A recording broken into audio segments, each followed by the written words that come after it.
it still comes back to realizing your godhood, or realizing who you are at the core. For example, now you were locked up in a place, in a bush, for several years, and then they brought you out and took you in a van to a city and told you, like, look, we are taking you to your father. You said, my father? I have a father. They said, yes. Maybe for the past 30 years, nobody talked to you. You were just put in that prison. And then, as far as you can remember, you have been a prisoner. And then one day, they now said, the soldiers, everybody marched to your cell and brought you out and said, okay, we are taking you to your father. You said, my father?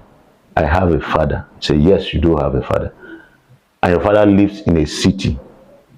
Wow. Okay. So you are now going to your father. You are undressed, you are naked, then you are going to your father. It's a different feeling. It's a different feeling. It's like an adventure.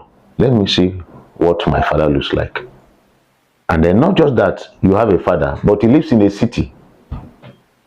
Because you are so familiar with the bush, but now it's a city. And you get to that city, wow. You look at the entire city, all this.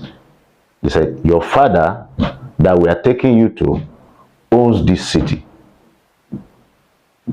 I mean, you become stupefied. You can't talk again. For most people, that's how they will react.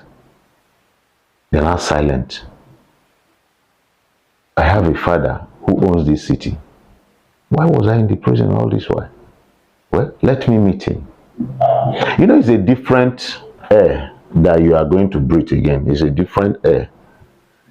And then the same you was put in a prison in a big city. And this city, the city, you are in a city, but in prison. And they said they are taking you to your father. Said, okay. But now they left the city and they are driving into the bush. Into a bush. And they said, you see this bush? Your father is the king of this place. From a city to a bush.